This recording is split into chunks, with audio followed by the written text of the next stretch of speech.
இயேசுவில் அன்புமிக்க சகோதர சகோதரிகளே, இறைவனுக்காக தன் வாழ்வை அர்ப்பணித்து அன்பிலும் தியாகத்திலும் சிறந்து விளங்கி மனிதராக வாழ்ந்து புனிதராக உயர்ந்த ஒரு இறை உள்ளம்தான் இன்றைய புனிதர் தூய செபாஸ்.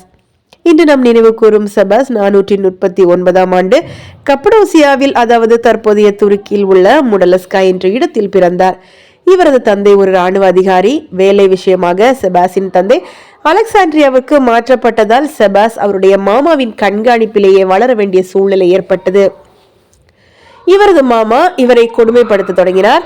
இதனால் இவர் வீட்டை விட்டு ஓடிப்போய் ஊருக்கு வெளியே இருந்த துறவர மடத்தில் தஞ்சமடைந்து அங்கேயே சில காலம் வாழ்ந்து வந்தார்.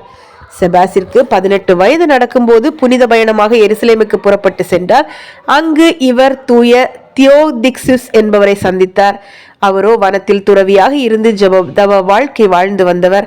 அவர் பால் ஈர்க்கப்பட்ட செபாஸ் அடுத்த 10 ஆண்டுகளுக்கு அவரோடு ஒரு சீடரை போன்று இருந்து பயிற்சிகள் பல பெற்றார். இதற்கு பின்பு செபாஸ் தியோதிக்சுஸ் என்பவரிடமிருந்து விடைபெற்று தூய யுதிமியூஸ் என்பவருடன் வழிகாட்டுதலின் பேரில் தனியாக சென்று துறவர வாழ்க்கை வாழத் தொடங்கினார். செபாஸ் தன்னுடைய துறவர வாழ்க்கையில் ஜபத்திற்கும் தவத்திற்கும் அதிகமான முக்கியத்துவம் கொடுத்து வந்தார். அமைதியில் நீண்ட நேரம் செலவழித்தார். இவருடைய துறவர வாழ்க்கையை பார்த்துவிட்டு பலர் இவரிடத்தில் சீடர்களாக வந்து சேர்ந்தார்கள். செபாஸ் தன்னிடத்தில் சீடராக சேர்ந்த அனைவருக்கும் நல்ல விதமாக பயிற்சிகள் கொடுத்து அவர்களை கடவுளுக்கு உகந்தவர்களாக மாற்றினார். ஒரு சமயம் இவர் அலெக்சாண்ட்ரியாவிற்கு செல்ல நேர்ந்தது. அப்போது தற்செயலாக இவருடைய பெற்றோரை இவர் சந்திக்க நேர்ந்தது. அவர்கள் தங்களுடைய மகன் இப்படி துறவியாக மாறியிருப்பதை கண்டு அதிர்ந்து போனார்கள். மகனே, தயவு செய்து நீ இந்த துறவு கோலத்தை களைந்துவிட்டு எங்களோடு வந்துவிடு என்று எவ்வளவோ கெஞ்சி பார்த்தார்கள்.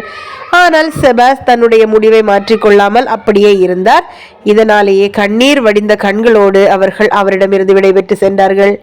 இதற்கு பின்பு தன்னுடைய இருப்பிடத்திற்கு திரும்பிய செபாஸ் 483ஆம் ஆண்டு புதிதாக ஒரு துறவு மடத்தை கட்டி எழுப்பினார். இதில் எகிப்தில் இருந்தும் ஆர்மேனியாவில் இருந்தும் ஏராளமான இளைஞர்கள் சீடராக வந்து சேர்ந்தார்கள். செபாஸ் அவர்களுக்கு நல்ல ஒரு வழிகாட்டியாக இருந்து அவர்களை நேரிய பாதையில் வழிநடத்தி சென்றார். இப்படி அவருடைய வாழ்க்கை நகர்ந்து கொண்டிருக்கும் போது அவருடைய உடல் நலம் குன்றியது.